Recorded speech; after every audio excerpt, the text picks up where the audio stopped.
Praise Lord. ദൈവനാമത്തിന് നന്ദിയോടെ സ്തോത്രം.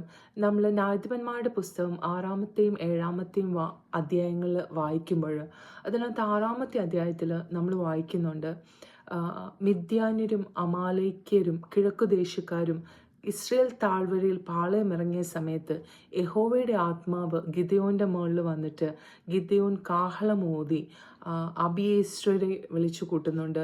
മനുഷ്യയിലെ ദൂതന്മാരെ അയച്ച് അവിടുന്ന് ആൾക്കാരെ കൂട്ടുന്നുണ്ട്. പിന്നെ സെബൂലൂൻ്റെയും അഷേരിൻ്റെയും നഫ്താലിയുടെയും അടുക്കലും ദൂതന്മാരെ അയച്ച് അവിടുന്ന് ജനങ്ങളെ ആ യുദ്ധത്തിന് വേണ്ടിയിട്ട് കൂട്ടുന്നതായിട്ട് നമുക്ക് കാണാൻ പറ്റും. അത് ഒരു 32,000 പേരെ ഗിദെയോൻ ഒരുമിച്ച് കൂട്ടുന്നുണ്ട് മിദ്യാന്യർക്കെതിരെ യുദ്ധം ചെയ്യേണ്ടതിന്. പക്ഷെ നമ്മൾ 7-ാം അധ്യായത്തിലേക്ക് വരുമ്പോൾ നമ്മൾ കാണുന്നത് അവിടെ കർത്താവ് പറയുന്നുണ്ട്, നിന്റെ അടുക്കലുള്ള ജനം കൂടുതലാണ്. മിദ്യാന്യർ ഒരു വലിയ ആർമിയുണ്ട്, പക്ഷെ കർത്താവ് പറയുന്നുണ്ട് അവിടെ നിന്റെ അടുക്കലുള്ള ജനം കൂടുതലാണ്. എന്താണ് കർത്താവ് അങ്ങനെ പറയുന്നതെന്ന് വെച്ചാൽ അതിൻ്റെ 7-ാം അധ്യായത്തിൻ്റെ 2-ാമത്തെ വാക്യത്തിൽ ഇങ്ങനെയാണ് വായിക്കുന്നത്, എൻ്റെ കൈ എന്നെ രക്ഷിച്ചു എന്ന് ഇസ്രയേലിയർ എൻ്റെ നേരെ വമ്പ് പറയാതിരിക്കേണ്ടതിന്.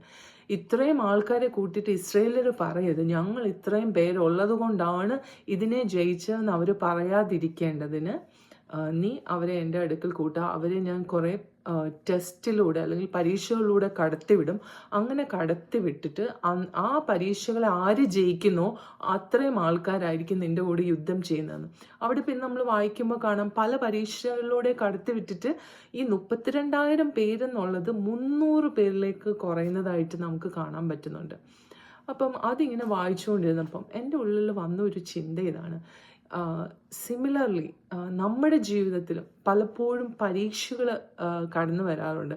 അത് ദൈവം അനുവദിക്കുന്ന പരീക്ഷകളുണ്ട്. എന്താണെന്ന് വെച്ചാൽ നമ്മുടെ വിശ്വാസത്തെ ശോധന ചെയ്യേണ്ടതിന്, നമ്മളെ ഒരു തീയിൽ ഊതി കഴിച്ചൊരു പൊന്നെങ്ങനെ പുറത്തു വരുന്നു അതുപോലെ നമ്മളെ അവിശ്വാസ ജീവിതത്തിൽ യഹോവയോട് പറ്റിച്ചേർന്ന് യഹോവയിൽ ആശ്രയിച്ച് നിൽക്കേണ്ടതിന്, അങ്ങനെ പുറത്തു കൊണ്ടുവരാൻ വരേണ്ടതിന് ചില പരീക്ഷകളിലൂടെയൊക്കെ കർത്താവ് നമ്മളെ കടത്തിവിടും.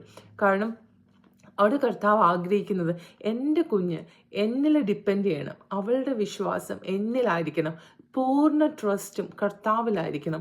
നമ്മൾ ഒരിക്കലും എൻ്റെ ആശ്രയം കൊണ്ട് ഇത് ചെയ്തു എന്ന് പറയാൻ ഇടവരാതെ എൻ്റെ കർത്താവ് എനിക്കിത് ചെയ്തു എന്ന് പറഞ്ഞ് മുഴുവൻ മഹത്വവും കർത്താവിന് കൊടുക്കേണ്ടതിന് ചില സാഹചര്യങ്ങളിലൂടെ നമ്മളെ ദൈവം കടത്തിവിടും. ആ സാഹചര്യങ്ങൾ നമ്മുടെ ജീവിതത്തിൽ വരുന്നത് നമുക്ക് ദൈവത്തോട് അടുത്ത് ചേരേണ്ടതിനായിരിക്കും. പക്ഷെ പല സന്ദർഭങ്ങളിലും നമ്മൾ ശോധനയുടെ കാഠിന്യങ്ങൾ കൂടുമ്പോൾ ചിലപ്പം പിടിച്ചു നിൽക്കാൻ കഴിയാതെ നമ്മൾക്ക് എന്താ ചെയ്യുന്നത്, നമ്മൾ ബാക്ക് സ്ലൈഡ് ആയി പോകുന്ന അവസ്ഥയുണ്ട്. പക്ഷെ കർത്താവ് നമ്മൾ അതല്ല നമ്മളിൽ നിന്ന് ദൈവം ആഗ്രഹിക്കുന്നത് എന്തൊക്കെ തന്നെ കടന്നു വന്നാലും എൻ്റെ മകൾ എന്നെ വിട്ടു മാറില്ല, അല്ല എൻ്റെ മകൻ എൻ്റെ സാന്നിധ്യം വിട്ടു മാറില്ല, എന്നിൽ അവൻ പൂർണ്ണമായിട്ട് ആശ്രയിച്ച് വിജയിച്ച് പുറത്തു വരുമെന്ന്.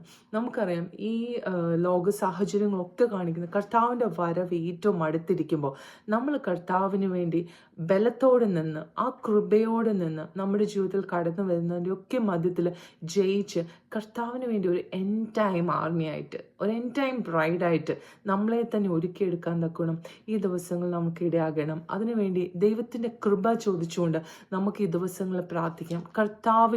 കർത്താവിന് അമിത ബലത്തിലും മാത്രം ശക്തിപ്പെട്ട് മുന്നോട്ട് പോകുവാൻ തക്കണം നമുക്ക് ഓരോരുത്തർക്കും ദൈവം ഇടയാക്കട്ടെ എന്ന് പ്രാർത്ഥിക്കുന്നു. God bless you.